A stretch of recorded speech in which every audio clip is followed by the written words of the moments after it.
All the very best to Sharmila show house. আর আপনাদের সকলকে আরও একবার অনুরোধ, সকলের শর্মিলা শো হাউস সাবস্ক্রাইব করুন, দেখতে থাকুন, লাইকস দিন, যেভাবে যেভাবে ওর এই এফর্টটাকে সাপোর্ট করা যায় সেটা আমরা করি। সেটা সম্পূর্ণ ভুল সিনেমা হচ্ছে, যেটা হয়তো কোনো বড় ব্যানারের নয়, অক্ষমনীয় অপরাধ। অনুষ্কা শর্মার প্রোডাকশনে আবার ছবি, প্রথম ওয়েব সিরিজ বাংলায় যেটা কমপ্লিটলি লন্ডনে শুট করা।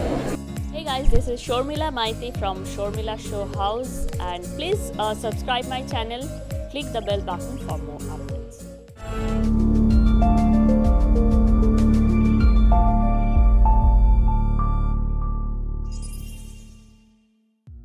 Welcome to Sharmila show house. আমি পরমব্রতকে দিয়ে শুরু করেছিলাম আমার এই প্ল্যাটফর্ম। একদম ফার্স্ট ইন্টারভিউ ছিল পরমব্রত চট্টোপাধ্যায়। আবার অনেকদিন বাদে পরমকে পেয়েছি। পরম, থ্যাংক ইউ। ওয়েলকাম। আমি জানতে চাই শর্মিলা শো হাউস কেমন চলছে? আর শর্মিলা শো হাউস তো দর্শক দেখে দেখে আমাকে প্রচুর কমেন্টস দিয়ে একদম ভরিয়ে দিয়েছে। Very good to hear that. আর অরিন্দম ভট্টাচার্য এর আগে দুটো ছবি পরিচালনা করেছেন, যেটা হয়তো কোনো বড় ব্যানারের নয়, কিন্তু ছবিটার কাহিনীর জোরে অনেকের কাছে পৌঁছে গেছে। তাই অরিন্দমের ছবি বললেও কিন্তু এই ছবিটা বোঝাচ্ছে, এরকম একটা ডিরেক্টরের সঙ্গে ছবির কানেকশন হয়ে গেছে। সেটা কিন্তু এই বাজারে খুব সহজ কাজ নয়। প্রথমে এটা বলি, যে কারণে যখন অরিন্দম আমাকে অ্যাপ্রোচ করে আমি এক কথায় প্রায় সাগ্রহে রাজি হই। তার কারণটা হচ্ছে যে অরিন্দম দুটো ছবি বানিয়েছে এর আগে, দুটো ছবি কিন্তু ইন্ডিপেন্ডেন্টলি বানিয়েছে, ইন্ডিপেন্ডেন্ট প্রডিউসারদের সঙ্গে। ওর যেটুকু কোমরের জোর সেইটা দিয়ে বানিয়েছে। দুটো ছবিতেই কিন্তু একটা সার্টেন লেভেল অফ রিপল তৈরি হয়েছিল, লোকজন ছবিটা নিয়ে দুটো নিয়ে কথা বলেছে, মাউথ পাবলিসিটি যেটাকে বলে একদম। এবং সেটা আমি আবারও বলছি, আমাদের ইন্ডাস্ট্রির মতো জায়গায়, এইটুকু ছোট ইন্ডাস্ট্রিতে এটা কিন্তু খুব ডিফিকাল্ট করা, ভীষণ করা, বিকজ 3-4 জন লোক আছেন তাদের ছবিটাই ঘিরে রাখে মেইনলি। তো সেই কারণে অরিন্দমের ওপর আমার একটুখানি তাক ছিলই, নজর ছিল যে আমি ইন্টারেস্টিং দিয়ে লোকটা নিজের মতো কাজ করছে, ভালো লাগে তো দেখলে লোক নিজের মতো কাজ করার চেষ্টা করছে দেখে। তো তারপর যখন অরিন্দমকে মিট করলাম, একদম মিট করতে এলো এবং এসে আমাকে বললো গল্পটা ইত্যাদি এটা না, এবং সবটা মিলিয়ে আমার ওটা অ্যাপ্রোচ টুয়ার্ডস ছবি বানানোর প্রতি যে অ্যাপ্রোচ সেটা খুব ভালো লাগে, যে খুব অনেস্টলি ভদ্রভাবে ও সুন্দর করে একটা গল্প বলার চেষ্টা করছে, একটা ছবি বানাবার চেষ্টা করছে। সেখানে বিরাট চেঁচামেচি ঢক্কানিঝাপ কিছু নেই, ঠিক নিজের মতো কাজ করে যায়, নিজের মতো গোছায় জিনিসগুলোকে, ঠিক সময় যোগাযোগ করে। কয়েকটা জিনিস হয় না, as a professional also as a human being খুব ভালো লাগে, অ্যাপ্রিসিয়েট করতে ইচ্ছে করে। তো সেই গুণগুলো আমি ভীষণভাবে দেখলাম অরিন্দমের মধ্যে। আর সব কিছুর ওপর যেটা, সেটা হচ্ছে যে গল্পটা নিয়ে আমার কাছে এসেছে, যে স্ক্রিপ্টটা লিখেছে, সেটা আমার বেশ লেগেছে। সেটা হচ্ছে মেইন কারণ। আচ্ছা, আর তুমি তো এখন একটা ডান পা বলিউডে এবং বাঁ পা টলিউডে, এই অবস্থাতে তুমি কাজ করছো, যেটা অতটা না, একটু অনুষ্কা শর্মার প্রোডাকশনে আবার ছবিতে তুমি এখন শুটিংও করছো, তার মধ্যেই সময় বের করে এনে এবং তার মধ্যে থেকে সময় বের করে শর্মিলা শো হাউসে ইন্টারভিউ দিচ্ছে, তার মধ্যে সময় বার করে আমি প্রযোজনা করি, তার মধ্যে সময় বার করে আমি ছবি বানাই, তার মধ্যে সময় বার করে আমি চিত্রনাট্য লিখি, সেটা নিয়ে ভাবনা। এই লাইফটা কিভাবে মেনটেন করছো? 24 ঘন্টাই তো আছে নাকি? সময়টা তো 24, একটু বেশি হলে ভালো হতো, ডেফিনেটলি। বারবারই বলি, আমার মনে হয় একটা কারণ যেটা করতে পারি এটা এত কিছু, তার কারণটা হচ্ছে যে আমি এটাই করি। সেটা সিনেমা নিয়েই কাজ করি, সেটা কখনো অফিসে বসে আগামী প্রজেক্ট সাজানো, কোনটা কি লেখা হবে সেটা ঠিক ডিসাইড করা, লেখাগুলো চেক করে পাঠানো, নিজে লেখা, পিচ মিটিং করা বম্বেতে গিয়ে, কিংবা নিজের পরের ছবি লেখা, নিজের পরের ছবি প্রেপ করা, কিংবা অভিনয় করা। তো আমার আর বিরাট কোনো তো অকুপেশন নেই, আমি তো এদিক ওদিক আর কিছু করি না। সো আমি সিনেমা নিয়ে যা করার সবটা করি। এদিক ওদিক বলতে আর কি বোঝায়? আর একটু জানি না, প্রেম বোঝায় আর কি, তো সেটা তো বোঝায়। হ্যাঁ, প্রেম স্ট্যাটিক হয়ে গেছে, সেটা তো সম্পর্ক, সেটা তো ঠিক আছে। আর তাছাড়া হচ্ছে যে আমি কোনোদিনই খুব বিরাট সারাদিন ধরে আড্ডা মারলাম একদিন ওরকম ছিলাম না। আমি চিরকাল একটু ওয়ার্কাহলিক হচ্ছে। সো আমার কাজ করতেই ভালো লাগে, অনেক রকম কাজ করতে ভালো লাগে, সেটা করি। আড্ডা যখন মারি সেটা আমার যে কাজের বন্ধুবান্ধব তাদের সঙ্গেই মারি বেশিরভাগ ক্ষেত্রে। আমার এই পরিবেশের মধ্যেই থাকতে ভালো লাগে, সেই কারণে মানে এই অ্যাক্টিভ থাকতে ভালো লাগে সেটাই। আনুষ্কা শর্মা তোমার তো খুব পছন্দ হয়ে গেছে তোমাকে। আনুষ্কা শর্মার সাথে কোনো যোগাযোগ নেই, এটা ওর production company is run by Karnesh, ওর দাদা। সো Karnesh চালায়, Karnesh and he's got a lovely team inside. চানশা লাল, সুদীপ শর্মা আছে, অনেকে আছে ওদের পুরো কোম্পানিটার মধ্যে। অ্যান্ড অফকোর্স এটা আমার দ্বিতীয় ছবি, ওদের সঙ্গে তার ফলে একটা তো যোগাযোগ, বন্ধুত্ব, সম্পর্ক তো তৈরি হয়েছে ডেফিনেটলি কার্নেশের সঙ্গে, রিচার্ডের সঙ্গে, সেটা তো আছে। আই ফিল অ্যাট হোম দেয়, সেটা তো আছে। বাট সেটাই ইটস এ প্রফেশনাল প্রক্সিমিটি। তোমাকে এই এই এই ব্যাপারে কিন্তু কেউ কেউ একটু ঈর্ষাও করে যে হ্যাঁ পরমব্রত সত্যি এরকম নিজেকে এভাবে তৈরি করেছে যে সবাই ওকে ডাকছে, সবাই ওকে অন্যান্যরা খুব একটা সম্ভব। আমি তো কত লোকে কত কারণে ঈর্ষা করি, আমার লোকে কিছু কিছু কারণে ঈর্ষা করুক, ভালো তো। আচ্ছা বরং বলো এই বছর তুমি কি কি করছো, মানে কি কি উপহার দিচ্ছ দর্শকদের? এই বছর তোমার নিজের ওয়েব সিরিজ আমার শরতেয়া জাস্ট স্ট্রিম করা শুরু করেছে, প্রথম ওয়েব সিরিজ বাংলায়, যেটা কমপ্লিটলি লন্ডনে শ্যুট করা। লন্ডনের বাঙালিদের নিয়ে, পশ্চিমবাংলার বাঙালি এবং বাংলাদেশের বাঙালি, এদের কোএক্সিস্টেন্স নিয়ে সিরিজ, সেটা স্ট্রিম করা শুরু করেছে। এরপর ছবি রিলিজ করবে প্রথম শকুনের লোক বলে একটি ছবি, যেটা অনিন্দ বিকাশ দত্ত যে ছবিটি পরিচালনা করেছেন, এরস যেটা প্রডিউস করছে, সেটা রিলিজ করবে। তারপর আমার ধারণা গরমকালে রিলিজ করবে সাগরদ্বীপে জকের ধান, which is the second part of জকের ধান। শাহজাহান রিজেন্সি রিলিজ করে গেছে অলরেডি। সাগরদ্বীপে জকের ধানের পরে আমার ধারণা রিলিজ করবে হচ্ছে পুজোয় করবে পাসওয়ার্ড বলে ছবিটি আমরা করছি কমলদার সঙ্গে, সেটা। এর মধ্যে আমার ধারণা পিণ্ডদান, মানে এই হিন্দি ছবিটির আগে যে হিন্দি ছবিটি করলাম সেটা হয়তো বেরোবে। এর মধ্যে আমাদের ইচ্ছা আছে এই বছর ফেলুদা সিজন 2 নিয়ে আসার ওয়েবে, সেটা আছে। ক্রিসমাসে আরও একটি ছবি মুক্তি পাবে। জুন মাসে আমি আমার নিজস্ব পরের ছবিটা, মানে নিজের পরিচালনায় পরের ছবিটা শুরু করছি। কিভাবে এটা ইয়ে করে রাখা, এতগুলো বললে আমি তো নিজেই গুলিয়ে গেল কোনটা নিয়ে প্রশ্ন করব। যাই হোক, শাহজাহান রিজেন্সি, মানে পরমব্রতর অ্যাক্টিং দেখে আমার পুরো গায়ে কাঁটা দিচ্ছে। কিভাবে তুমি স্টাডি করো নিজেকে? অনেকেই অ্যাক্টিং শেখে এবং অ্যাক্টিংয়ের নিউয়ান্সেস জানতে চায়। আসলে আমার মনে হয় আমি সবটাই আমার মানে যারা মহিকানস আর কি অভিনয়ের ক্ষেত্রে, তাদের দেখে, তাদের স্টাডি করে, সেটা মানে লরেন্স অলিভিয়ের থেকে শুরু করে নাসিরুদ্দিন শাহ, ইরফান খান থেকে শুরু করে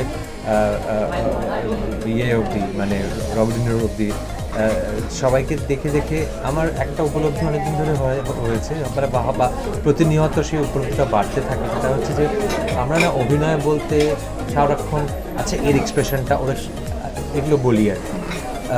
অভিনয় কিন্তু এক্সপ্রেশন নয়, এক্সপ্রেশনটা হচ্ছে আমি যেটা what I am feeling inside, বা সবথেকে বড় কথা হচ্ছে একটা চরিত্র হিসেবে আলাদা করে এই চরিত্রটার এই পরিস্থিতিতে কি করার কথা, কিভাবে রিয়াক্ট করার কথা, এই যে পুরো যুক্তিসঙ্গত ভাবনাটা আমার মাথার মধ্যে ঘটেছে, সেই যে এই যে সুচিন্তিত ভাবনাটা, সেটার সঙ্গে আবেগ জিনিসটাকে মিশিয়ে তার যে ম্যানিফেস্টেশন, সেটার যে বহিঃপ্রকাশটা, that is expression. So expression লাস্টে আসে অ্যাকচুয়ালি, হ্যাঁ। তার আগে একটা প্রচুর বড় একটা ইন্টারনাল প্রসেস আছে, সেই ইন্টারনাল প্রসেসটা সেটা মাথা থেকে শুরু হয়ে গিয়ে মানে হৃদয় থেকে তারপর ফাইনালি মুখে ফোটে। এবার সেই ইন্টারনাল প্রসেসটা যদি ঠিক না থাকে তাহলে আমার মনে হয় যে তাহলে আমি তো পারবোই না করতে। So this internal process has to be right. সেটা কোনো কোনো চরিত্রের ক্ষেত্রে সেই ইন্টারনাল প্রসেসটা তৈরি করতে অনেক বেশি সময় লাগে, বেশি খাটতে হয়, কোনো কোনো চরিত্রের ক্ষেত্রে কম খাটতে হয়, বিকজ বুঝতে পারি যে আচ্ছা এই লোকটাকে আমি চিনি, আর কিছু কিছু লোককে আমি কম চিনি আর কি, সেই লোকগুলোকে চিনতে সময় লাগে। লোকগুলো বলতে আমি মিন করছি সেই চরিত্রগুলোকে, তখন সেই চরিত্রটাকে চিনতে আমার একটু সময় লাগে যে আচ্ছা দাঁড়া এটাকে একটু চিনতে হবে লোকটাকে। কিন্তু অনেক ক্ষেত্রে হয় যে লোকগুলোকে আমার দেওয়া হয় আমাকে অভিনয় করতে, যে সেই লোকগুলোকে আমি চিনি মোরাললেস আর কি। তো মোটামুটি একটা বড় ব্র্যাকেট তৈরি করি, সেই ব্র্যাকেটটার মধ্যে সেই লোকগুলোর ক্যারেক্টারিস্টিকগুলো ঢুকে যায়, চরিত্রের বৈশিষ্ট্যগুলো আর কি। তারপর সেগুলোকে কয়েকটাকে বাইরে ফেলি, আরও কয়েকটাকে অন্য ভিতরে আনি, আর যেগুলোকে একদম চিনি না সেগুলোতে অনেকটা ঠান্ডা মাথায় বসে ভাবতে হয়। বাহ, এটা আমি ক্লাস করে নিলাম একদম, সত্যি কথা। আর পরম, এই তোমাকে নিয়ে অনেকের কিছু কিছু প্রশ্ন অনেকে দেয়, তো আমি তার মধ্যে থেকেই একটা প্রশ্ন করব যে তোমার কোন অ্যাক্ট্রেসের সঙ্গে কাজ করতে গিয়ে তোমার মনে হয়েছে তুমি মানে তুমি ঠিক ওই সিনটাতে তুমি নিজে জায়গা পাচ্ছ না? 4টে নামও জমা পড়েছে, স্বস্তিকা, কোয়েল, প্রিয়াঙ্কা অ্যান্ড তনুশ্রী। প্রথমত বলি, সেটা হচ্ছে এই বিষয়টাতে আমি বিশ্বাস করি না।